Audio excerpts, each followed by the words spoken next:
আমি কেন ঘুষ নেব? তো এটার জন্য তো আসলে জামাত ইসলামী যেটা বরাবরই সৎ ও যোগ্য নেতৃত্ব তৈরি করতে চায়। কারণ সৎ এবং যোগ্য তারাই হতে পারে যারা তাকওয়াবান, যারা মুখলিসিন বান্দা, মুকাররাবিন বান্দা, হ্যাঁ, আল্লাহর ভয় আছে। হ্যাঁ, আমি দুর্নীতি করলে দুনিয়ার আখেরাতে দুই জায়গায় তো জবাবদিহি করতে হবে। জবাবদিহিতামূলক নেতৃত্ব জামাত প্রতিষ্ঠা করতে চায়। পকেট নীতি, তারপর ধরেন এই দুর্নীতি, এগুলো তো মানুষের একটা ভদ্র মানুষের রাজনীতিবিদের তো মানে এটা তো অনেক পবিত্র একটা কাজ। জি। তো এখানে প্রজেক্টের টাকা নিজের পকেটে ঢুকবে, উন্নয়নের টাকা নিজের অ্যাকাউন্টে ঢুকবে, তা হবে কেন? না, জামাত ইসলামী নির্বাচন অংশগ্রহণ করলো না করলো সেটার সাথে এই যে ঘুষ, দুর্নীতি, এগুলো নির্বাচনের সাথে বিষয় না। এটা আসলে যারা সরকারি ব্যবস্থা চালাবেন তাদের একাগ্রতা, তাদের কঠোরতা এটার উপর নির্ভর করবে। তো এই কালুগার সেতু প্রজেক্টটাতে একান্তই আন্তরিকতার মনোযোগ থাকলে এটা সম্ভব হবে। তো আমরা কাজেই প্রমাণ করতে চাচ্ছি। কারণ ইতিমধ্যে এই অন্তর্বর্তীকালীন সরকার আসার পরদিন থেকে আমরা একটা সংঘবদ্ধ টিম খুব কাজ করতেছি। প্রিয় দর্শক, আসসালামু আলাইকুম। সিএনটিভি রাজনীতি আলাপচারিতায় আপনাদেরকে স্বাগত। আজকে রাজনীতি আলাপচারিতায় আমাদের মাঝে উপস্থিত হয়েছেন চট্টগ্রাম গণমানুষের নেতা, জামাতে ইসলামের মনোনীত প্রার্থী, বোয়ালখালী চট্টগ্রাম ৮ আসনের সংসদ সদস্য হিসেবে মনোনয়ন পাওয়া জামাতের থেকে ডাক্তার আবু নাসের, যাকে বলা হয় মানবিক একজন মানুষ, শিক্ষা অনুরাগী, দেশপ্রেমিক এবং কি গণমানুষের নেতা। আপনি কেমন আছেন? আলহামদুলিল্লাহ ভালো আছি। আপনি ভালো আছেন? আলহামদুলিল্লাহ ভালো আছি। আসলে আপনাকে আমাদের সিএনটিভির পক্ষ থেকে অভিনন্দন, শুভেচ্ছা জানাচ্ছি। আমাদের সিএনটিভি আজকে এই রাজনীতি আলাপচারিতাতে অংশগ্রহণ করার জন্য আপনাকে ধন্যবাদ জানাচ্ছি। আপনাকে ধন্যবাদ। আপনার সাথে আমরা একটু আলাপ করি। আমরা জানি জামাতে ইসলাম একটা ইসলামিক রাজনীতি দল এবং কি খুব গোছানো একটা রাজনীতি দল। ওই রাজনীতি দল থেকে আপনাকে চট্টগ্রাম ৮ আসনের জন্য মনোনয়ন করেছিলেন সংসদ সদস্য নির্বাচিত করবার জন্য। নির্বাচন তো এখনো অনেকটা সময় আছে। তো নির্বাচন হওয়ার আগের বাংলাদেশ আর এখন বাংলাদেশ কেমন আছে? এটা তো অনেক আপেক্ষিক কোয়েশ্চেন। জি। কারো দৃষ্টিতে কেমন আছি? অনেক ভালো আছি। কারো দৃষ্টিতে কেমন আছি? খুব কষ্টে আছি, দৌড়ের উপর আছি, পলাতক আছি, মামলার আসামি হয়েছে। আবার কারো দৃষ্টিতে দেশ স্বাধীন হয়েছে, আমরা স্বাধীনতার জন্য লড়েছি, এখন দেশটা ভালো চালাতে হবে, মানুষের মৌলিক অধিকারগুলো নিশ্চিত করতে হবে, গণতান্ত্রিক ব্যবস্থা যেটা ভেঙে গেছে সেটাকে আবার পুনরুদ্ধার করতে হবে। তারপরে যে সমস্ত কারণে আমাদের ফেসিবাদের জন্ম হচ্ছে সে কারণগুলো দূরীভূত করে, সংস্কার করে আমাদের সবার মতামত অংশগ্রহণমূলক নির্বাচনের জন্য অর্থনৈতিক ব্যবস্থা সবার পুনর্গঠিত করা, তারপর সামাজিক যে অবক্ষয় হয়েছে সেটার উন্নতি করা, রাজনৈতিক যে পরিবেশটা যে স্বৈরাচারের দিকে চলে গেছে ওখানে যে একটা গণতান্ত্রিক সহনশীল একটা পরিবেশ তৈরি করা, এগুলোর জন্য একটা গ্রুপ খুব মনোযোগী আছে। তো সেই হিসেবে আমি উত্তরটা এভাবে দিচ্ছি। এটা তো খুব আপেক্ষিক। হ্যাঁ, আপনার উত্তরটা আসলে খুব চমৎকার বলেছেন। আচ্ছা, এখন আপনাদের জামাত কারো দৃষ্টিতে দ্রব্যমূল্য খুব অবনতি হয়েছে, আইন শৃঙ্খলা খুব অবনতি হয়ে গেছে, কিন্তু আপনি দেখবেন এরকম একটা মহা বিপ্লবের পর, অভ্যুত্থানের পরে 7 মাস যায় নাই, এরকম একটা স্থিতিশীল অবস্থা। এই যে মানুষের দ্রব্যমূল্য ক্রয় ক্ষমতার ভিতরে এসে যাওয়া, মানুষ যে একটা শান্তি পাচ্ছে, এই রমজান মাসে মানুষের যে দ্রব্যমূল্য মানুষের নিয়ন্ত্রণে আছে, মানুষ শান্তিতে সবকিছু সহজে পাচ্ছে এবং একটা প্রশান্তি। তো এটা তো চিন্তা করা যায়।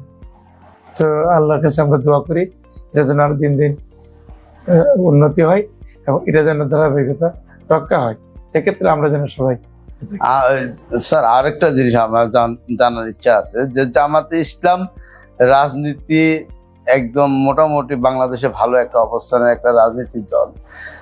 এই জামাতে ইসলাম থেকে আপনার যেসব ব্যক্তিদেরকে নির্বাচন করার জন্য, জাতীয় সংসদে নির্বাচন করার জন্য যাচাই বাছাই করা হয়েছে, তার মধ্যে আপনি একজন আছেন। কিন্তু এখন যে চট্টগ্রাম ৮ আসনটা হচ্ছে যে চট্টগ্রামের জন্য খুব ক্রিটিক্যাল একটা আসন, এখানে অনেক বসিয়ান নেতারা নির্বাচন করেছেন, কিন্তু আশ্বাস দিয়েছেন, কিন্তু মানুষ বিশ্বাস করে।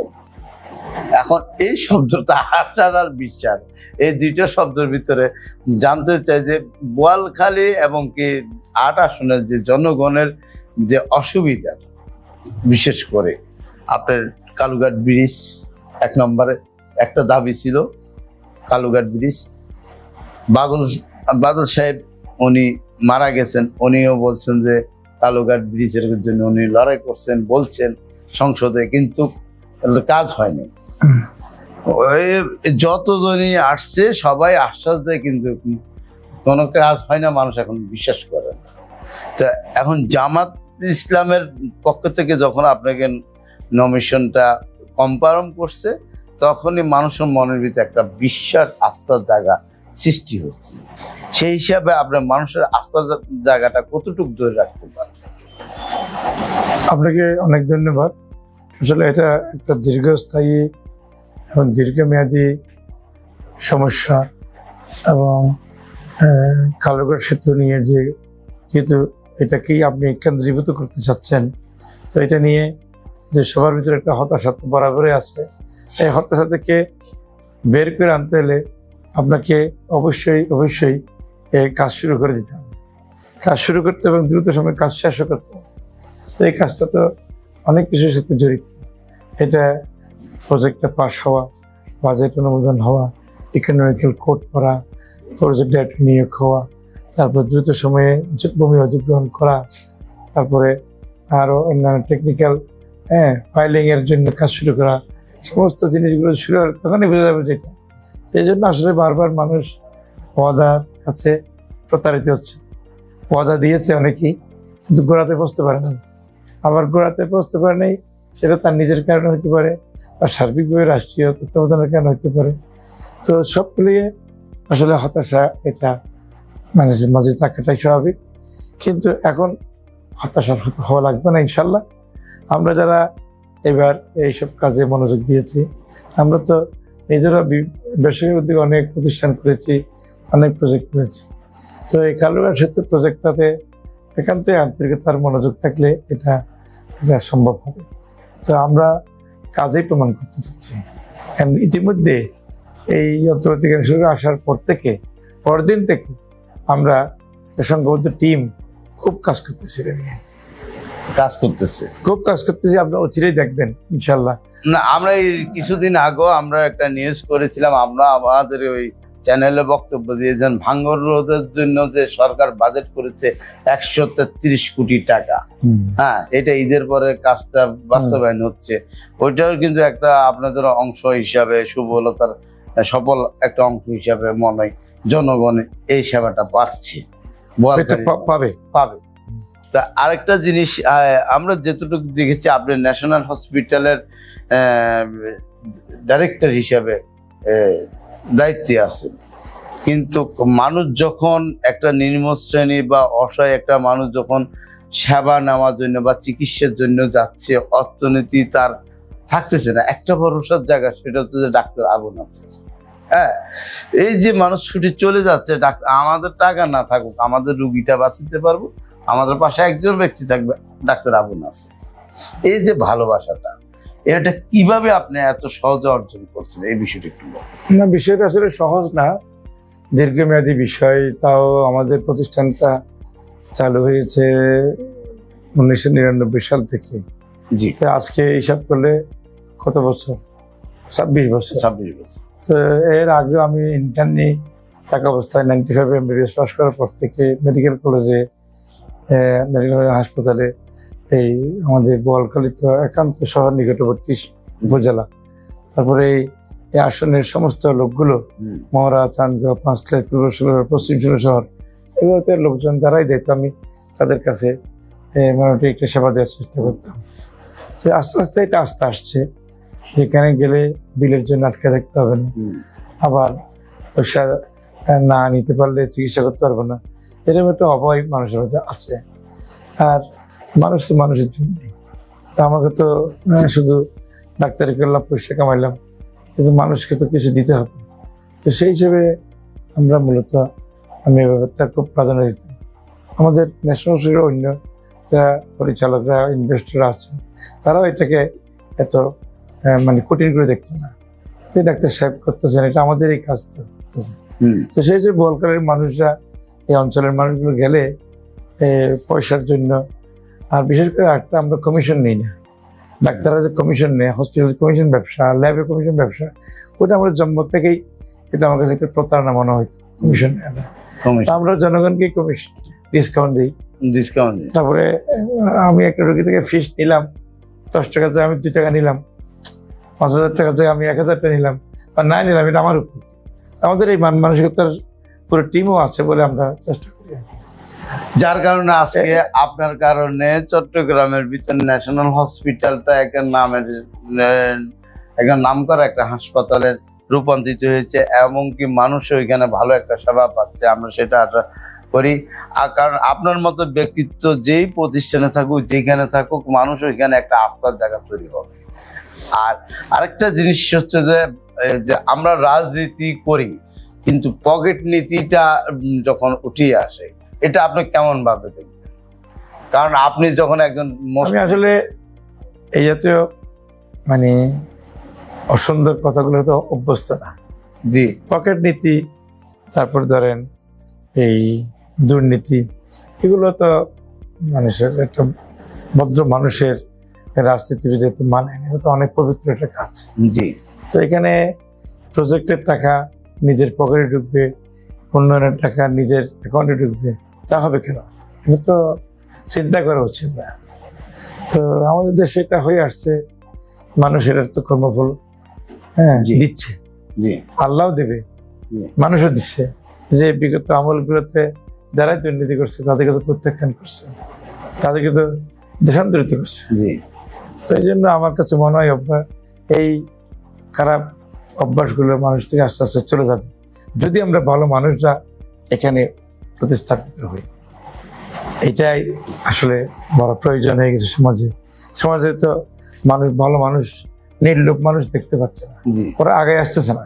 আচ্ছা আচ্ছা, আমরা একটু আগে আসার জন্য এখন কেন চিন্তা করছি যে আমরা যদি না থাকি, চলে যে এতগুলো শহীদের রক্ত, 1400 শহীদের রক্ত, হাজার হাজার পঙ্গুত্ব বরণ করছে, আহত নিহত, তারপরে অন্ধত্ব বরণ করছে, কারো পা চলে গেছে, কেউ প্যারালাইজ হয়ে আছে। হ্যাঁ, আমি তো এমন একজন এই বৈষম্য আন্দোলনের সময় একটা রোগী পেয়েছি, স্পাইনাল কর্ডে গুলি গেছে, তার নিচের অংশ প্যারালাইসিস।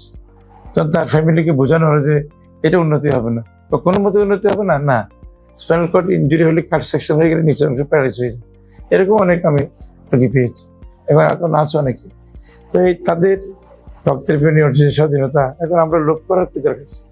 আমরা নির্লোভ হয়ে কাজ করতে হবে, তাহলে পকেট নীতি আর দুর্নীতি এগুলো আস্তে আস্তে দূরীভূত হয়ে যাবে, আস্তে আস্তে দূরীভূত হয়ে যাবে। দেখেন আস্তে আস্তে এই 7 মাসে যে অনেক কিছু উন্নতি হয়ে আসছে, একটু সময় দিতে হবে।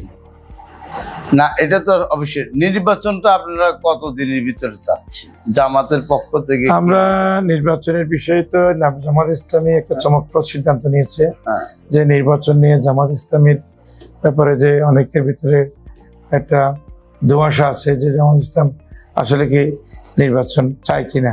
তো জামাত ইসলামী তো প্রার্থী ঘোষণা করে বুঝিয়ে দিল যে আমরা নির্বাচনের সময় যে কোনো প্রস্তুত। এখন সুষ্ঠু নির্বাচনের জন্য, গ্রহণযোগ্য নির্বাচনের জন্য যদি কিছু সংস্কার দরকার হয়, তাহলে এটা দ্রুত করে যথাসময়ে নির্বাচন দিয়ে দেবে, এটাই তোমরা মানে কি আপনারা কামনা করতেছেন? এবং আমরা এটার জন্য যে সময় প্রস্তুত, যে কোনো সময় নির্বাচন দিলে জামাত ইসলাম নির্বাচন অংশগ্রহণ করার জন্য এখন সব দিক দিয়ে প্রস্তুত। তবে ওই রাতের ভোট দিনে হয়ে যাবে, মানুষের অংশগ্রহণ নির্বাচন হবে না, নির্বাচনের রেজাল্ট ম্যানিপুলেশন হবে, এইগুলো নিশ্চিত করে নিশ্চিত করে, হ্যাঁ, তারপরে আইন শৃঙ্খলা পরিস্থিতি, নির্বাচন কমিশনের কাঠামো,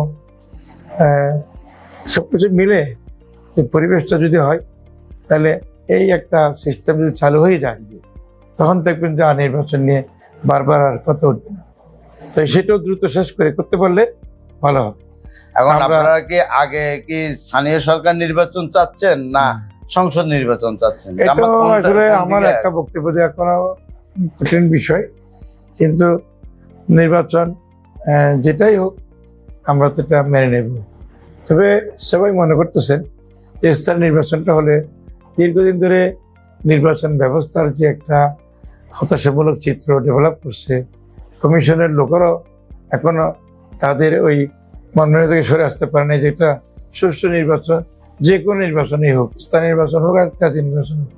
তো স্থানীয় নির্বাচনটা আগে হলে ওটা মোটামুটি একটা সবার মধ্যে ওয়ার্ম আপ হলো, আবার একটা দীর্ঘদিনের বৈরিতা, দীর্ঘদিনের বন্ধুত্বতা নির্বাচন নিয়ে এটা কেটে উঠবে।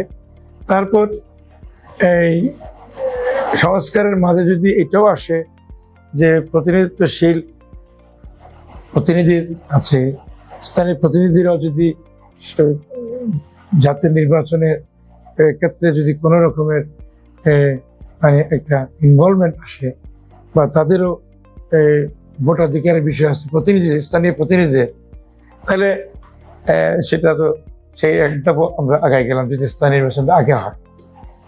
আর দ্বিতীয়ত জাতীয় নির্বাচন এটা অল অর নান ল, যেখানে নির্বাচন হয়ে গেল এই দল ক্ষমতা আসেনি, আসা আর না আসা, তাহলে এই ক্ষমতা আসা না আসার যে একবার ডিমার্কেটিং নির্বাচন, জাতীয় নির্বাচন, এটা আমার মনে হচ্ছে যেহেতু ফেসিবাদের কারণে এটা অনেকটা বিলুপ্ত হয়ে গেছে, সেটা একটু চালু হোক এবং স্থানীয় জাতীয় সংঘ নির্বাচনটা আমরা গ্রহণযোগ্য এবং সর্বজন শ্রদ্ধেয় লোকেরা, আইন প্রণেতা যারা আইন প্রণেতার উপযুক্ত লোকেরাই আসতে পারে, সেই হিসেবে এই সময়টা যদি পাওয়া যায় তাহলে দেশের জন্য মঙ্গল হবে। আর নির্বাচন 2 দিন আগে আর পরে হলে দেশ তো আর কোথাও চলে যাচ্ছে না, দেশ তো আমাদেরই আছে। আমাদের ভিতরে তাড়াহুড়া করে যে একটা ওই অসুন্দর মানে অপ্রস্তুত একটা নির্বাচন করলে তো ওইটার ফল তো আবার ভোগ করতে হবে। আর বিচার ব্যবস্থাটাও আর বিচারগুলো যদি হয়ে যায় তাহলে তো সেটাও একটা ভালো দিক হবে। এখন এই অন্তর্বর্তীকালীন সরকার যেভাবে কঠিন কঠিন সিদ্ধান্তগুলো বাস্তবায়ন করতেছে, এই নির্বাচনটা বিচারটাও যদি তাদের আমলে হয় তাহলে আমার মনে হচ্ছে ওটা নিয়ে আর কারো ওই মতপার্থক্য আর বিভেদ তৈরি থাকবে না পরবর্তীতে। এখন আপনার যে জিনিসটা বলতে চাচ্ছেন, আগে স্থানীয় নির্বাচন দিয়ে একটা চাই কেমন অবাধ সুষ্ঠু নির্বাচন হয়, অবাধ সুষ্ঠু নির্বাচন হলে তারপর জাতীয় নির্বাচনের দিকে মানুষ অগ্রসর হবে, এটাই তো। এটা হলে ভালো হয় আর কি, এটা হলে ভালো, সবাই যদি মনে করে, সবাই মনে করে। আমরা আসলে আপনার এই কথাটা খুব মূল্যবান কথা, এটা অবশ্যই সরকারের আমলে নিবে, যেহেতু আপনি একজন বর্ষিয়ান এবং কি গণমানুষের নেতা বলা হয় যে ডাক্তার আবু নাসেরকে, তো সেই হিসাবে জনপ্রিয়তা যেমন শীর্ষে আছেন তেমনই আপনার চট্টগ্রাম প্রত্যেকটা জায়গায় আপনাকে খুব মানুষ অন্যভাবে দেখে।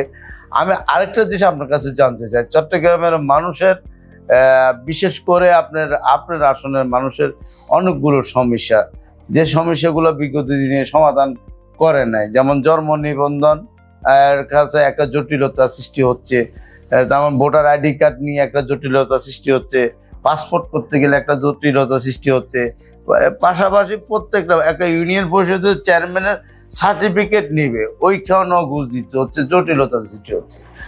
এই যে জটিলতার থেকে মানুষ বের হতে পারতেছে না, আপনার জামাতে কি নির্বাচন করার পরে এই জটিলতাটা কেটে যাবে মনে হচ্ছে? না, জামাত ইসলামী নির্বাচন অংশগ্রহণ না করলো সেটার সাথে এই যে ঘুষ দুর্নীতি এগুলো নির্বাচনের সাথে বিষয় না, এটা আসলে যারা সরকারি ব্যবস্থা চালাবেন তাদের একাগ্রতা, তাদের কঠোরতা এটার উপর নির্ভর করবে। আর সর্বোপরি মানুষের মনের ভিতরে একটা পরিবর্তন আসতে হবে, আমি কেন দুর্নীতি করব, আমি কেন ঘুষ নেব। তো এটার জন্য তো আসলে জামাত ইসলামী যেটা বরাবরই সৎ ও যোগ্য নেতৃত্ব তৈরি করতে চায়, কারণ সৎ এবং যোগ্য তারাই হতে পারে যারা তাকওয়াবান, যারা মুখলিসিন বান্দা, মুকাররাবিন বান্দা, হ্যাঁ, আল্লাহর ভয় আছে। হ্যাঁ, আমি দুর্নীতি করলে দুনিয়ার আখেরাতে দুই জায়গায় তো জবাবদিহি করতে হবে। জবাবদিহিমূলক নেতৃত্ব জামাত প্রতিষ্ঠা করতে চায়, তাহলে ওই অটোমেটিক্যালি তার দ্বারা দুর্নীতি হবে না। এখন আমি যে জিনিসটা, যে জন্ম নিবন্ধন করতে গেলে আপনি এখন জন্ম নিবন্ধন করবেন, আপনার জন্ম নিবন্ধন আপনাকে কি করতে হবে? বাবা মার ভোটার আইডি কার্ড দিতে হবে, আপনার কাগজের দলিল দিতে হবে, আপনার ইউনিয়ন পরিষদের চেয়ারম্যানের সার্টিফিকেট দিতে হবে, তারপরে পাশাপাশি আপনার কারেন্ট বিল দিতে হবে, বিদ্যুৎ বিল দিতে হবে, আরো অনেক কিছু। হ্যাঁ, আমার ট্যাক্সের রসিদ দিতে হবে, সবকিছু। একটা জন্ম নিবন্ধন করতে গেলে যে এত লম্বা একটা জটিলতার ভিতর মানুষ পড়ে, বিশেষ ভোটার, তাহলে ভোটার করার ক্ষেত্রে বোধহয় বেশি। জন্ম নিবন্ধন করতে গেলে আরো বেশি, ভোটার থেকে ডেঞ্জারাস। এবং জন্ম নিবন্ধনটাও ডকুমেন্টেশনের ব্যাপারটা আমি আপনার সাথে একটু দ্বিমত পোষণ করছি। এখানে হতাশার কিছু নেই। এই ডকুমেন্টেশনগুলো যথাযথ থাকাটা প্রত্যেক নাগরিকেরই উচিত। ওক্ষেত্রে না থাকলে তার থাকার জন্য অনুমতি থাকা উচিত। আমি মনে করি এই সিস্টেম যে করছে ওটা মানে এটা মন্দ হয়নি। তবে আপনাকে একটা জিনিস প্রুফ করার জন্য, আপনি প্রুফ করার জন্য 10টার মধ্যে যে কটা ম্যান্ডেটরি ডকুমেন্ট থাকলে আপনি অন্যগুলো কনসিডারেশনে আসতে পারবেন, তাহলে অনেক সময় হয়রানি না করাই ভালো।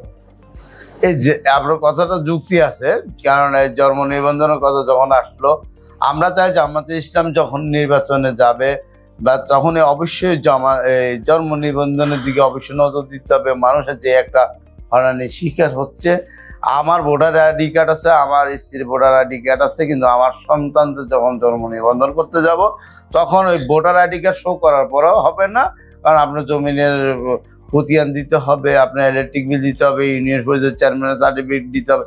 আমার যেটা সরকার আমাকে আইডি কার্ড দেওয়া হয়ে গেছে, জাতীয় পরিচয়পত্র দিয়েছে, ওই পরিচয়পত্র তো সবকিছু তো ওইটার ভিতরে আছে।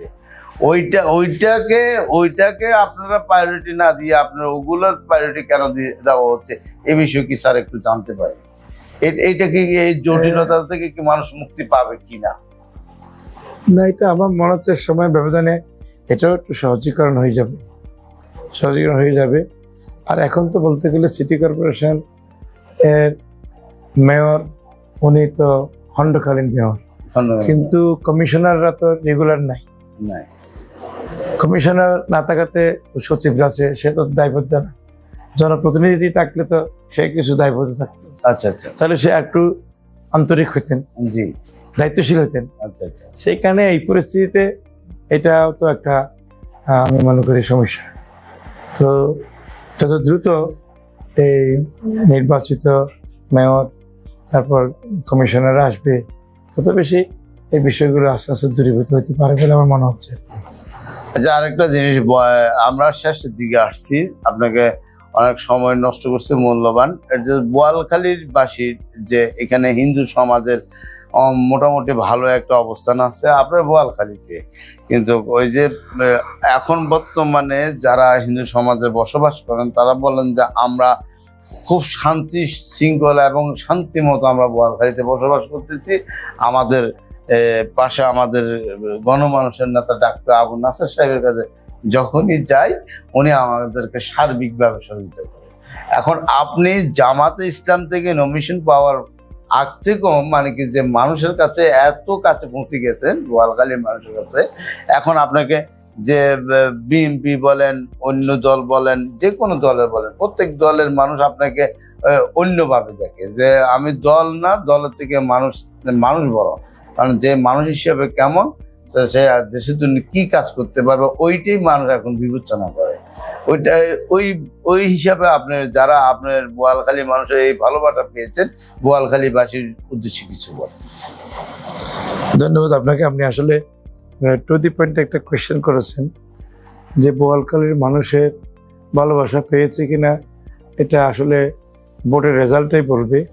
তবে এখন মানুষের মানে ফেস প্রেজেন্টেশন, মানুষের বডি ল্যাঙ্গুয়েজ সব মিলিয়ে মনে হচ্ছে যেন তাদের একটু কাছে আসি বলে মনে হচ্ছে। কারণ আমি কয়েকদিন আগে একটা মহিলাদের একটা সমাবেশ ডাকতে বলছি, আমরা মনে করছি সকালে খুব একটা ইউনিয়নে এই দোকানে 600 লোক, 600 মহিলা এসে গেছে। 600 লোক? হ্যাঁ, মানে 100 আশা করছি, হ্যাঁ 600 হয়ে গেছে। হ্যাঁ। তারপরে যে সমস্ত জায়গায় যাচ্ছি, আজকে 53 বছর বয়সও, 53 বছর স্বাধীনতার পরে এত সমাবেশ হয়নি।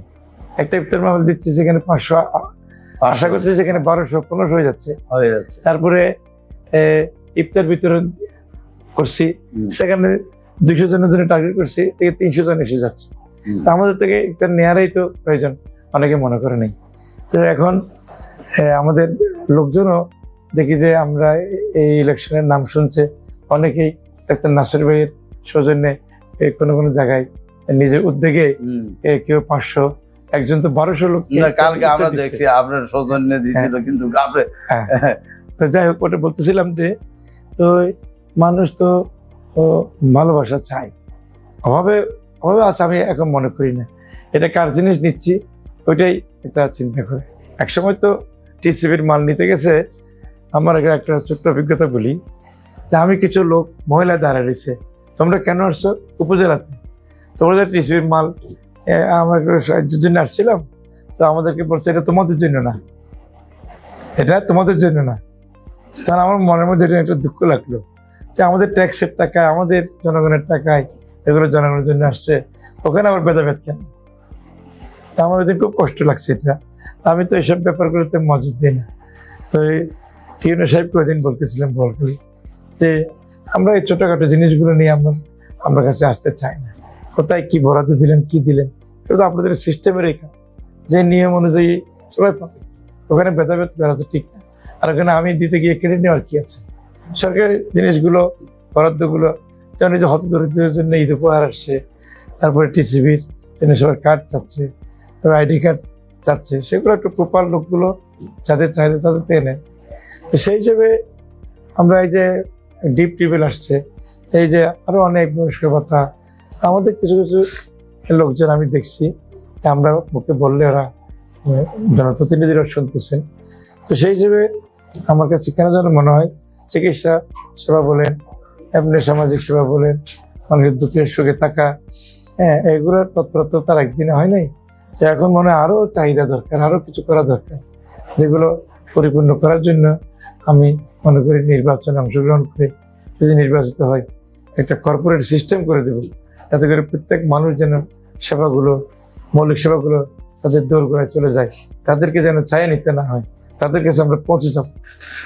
আমি একটা মডেল আসন করতে চাই। মানে কি মডেল আসন করতে চাচ্ছে? চট্টগ্রাম 8 আসন। হ্যাঁ, তাহলে চট্টগ্রামের মানুষ সুফল পাবে, এবং কি যে মানুষের পাশে একটা গণমানুষের নেতা হিসাবে মানুষ যেভাবে গ্রহণ করে নিচ্ছে, ওইটাই মানুষ আপনার কাছে ওই জিনিসটা আশা করতেছে।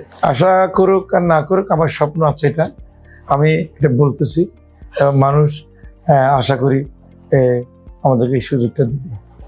অবশ্যই কাশেম আলী সাহেব একটা আদর্শ গ্রাম করেছেন রাবেতা, জি, আপনার এতে ওই রাঙামাটির একটা উপজেলা, হ্যাঁ, আদর্শ গ্রাম করেছেন, যেখানে শিক্ষা, সংস্কৃতি, মানুষের মৌলিক সেবাগুলো, মানুষের আদর্শ, নৈতিক মান, তারপরে সামাজিক উন্নতি, সবকিছু এত একটা মডেল গ্রাম করেছেন, হ্যাঁ, রাবেতার উদ্যোগে করেছেন।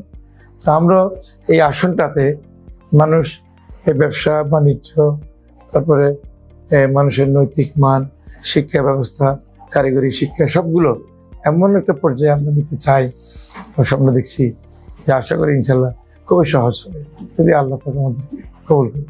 ইনশাআল্লাহ আমরা আপনাদের সাথে আছি। প্রিয় দর্শক, আজকের মতো আমরা এখানে শেষ করতেছি রাজনীতি আলাপচারিতায় সিএনটিভি। আজকে আমাদের মাঝে যিনি অতিথি হিসেবে উপস্থিত আছেন ডাক্তার আবু নাসের, ওনার কথাগুলো আপনারা শুনেছেন, এবং কি ওনার জনপ্রিয়তা এবং কি ভালোবাসা মানুষের কি পরিমাণ পেয়েছে, এটা আমাদের সিএনটিভি দর্শকেরা জানাবেন আমাদেরকে। আর আপনি যদি আমাদের সিএনটিভি দর্শকের উদ্দেশ্যে কিছু বলেন। সিএনটিভি তো সাম্প্রতিক সময়ে আমাদের যারা একটু কম পরিচিত, মানে আমাদের লো প্রোফাইলের দায়িত্বশীলদেরকে ওরা একটু মূল্যায়ন করার চেষ্টা করতেছে। আমি এই সিএনটিভিকে এবং সিএনটিভি কর্তৃপক্ষকে আমি অন্তঃস্থল থেকে ধন্যবাদ দিচ্ছি আমাদেরকে মূল্যায়ন করার জন্য। আর সিএনটিভির দর্শকরাও অত্যন্ত আদর্শ দর্শক এবং তাদের আমি অনেক কথা বলতে পেরেছি। তো সুতরাং সিএমটিভি আরো একটু উন্নতি লাভ করুক, আরো জনবহুল হোক, আরো পপুলার হোক, আমরা সে আশা ব্যক্ত করছি। ধন্যবাদ আপনাকে। আজকের মতো এখানে শেষ করলাম। আসসালামু আলাইকুম। সুস্থ থাকবেন, ভালো থাকবেন, সিএনটিভির সাথে।